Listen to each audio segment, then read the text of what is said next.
Hello' everyone, আশা কৰোঁ সকলো ভালে আছে, কুশলে আছে। আজি আপোনালোকক শনিবাৰে কৰিব পৰা কেইটামান ৰিচুৱেলছ দিম। এই ৰিচুৱেলছ কেইটা মেইনলি আপোনালোকে যদি নিগেটিভিটি ঘৰত আছে বুলি ভাবে অথবা যদি নাথাকেও আপোনালোকে প্ৰত্যেক শনিবাৰে এইকেইটা ৰিচুৱেলছ কৰিব পাৰে, যিকেইটা কৰিলে আপোনালোকৰ ঘৰত থকা নিগেটিভিটি সকলো মানুহৰে যি অপশক্তি থাকিব পাৰে ঘৰত সেয়া নাশ হ'ব। এই ৰিচুৱেলকেইটা বহুত সহজ হয়, আপোনালোকে এভৰি ছেটাৰডে এইকেইটা কৰি চাব আৰু তাৰপিছত ৰিজাল্ট জনাব। প্ৰথম ৰিচুৱেলছটো হ'ল প্ৰত্যেক শনিবাৰে আপোনালোকে কি কৰিব, ঘৰ মোচা পানীত অলপমান নিমখ ৰক সল্ট দি ল'ব, 2-3 চামুচ ৰক সল্ট দি ল'ব আৰু এটা ৰুমকৈ মুচিব।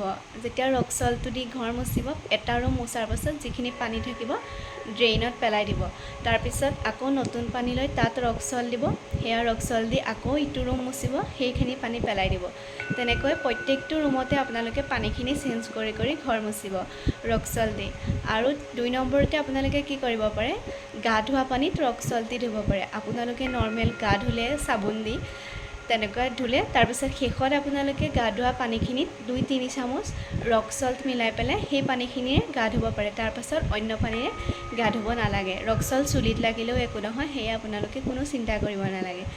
তেনেকৈ ধুলেও নিগেটিভিটি আঁতৰ হয় আৰু আপুনি এই ৰিচুৱেল কৰি চোৱাৰ পাছত গম পাব লাহে লাহে আপোনাৰ মাইণ্ডটো পজিটিভ হ'বলৈ ধৰিব। আৰু 3 নম্বৰটো হ'ল আপোনালোকে কি কৰিব পাৰে, 3টা কাঁচৰ বাতি ল'ব পাৰে, গ্লাছৰ বাতি সমান সমান চাইজৰ ল'ব, বহুত বেছি ডাঙৰ বা বহুত বেছি সৰু নহয়, মিডিয়াম চাইজৰ ল'ব পাৰে।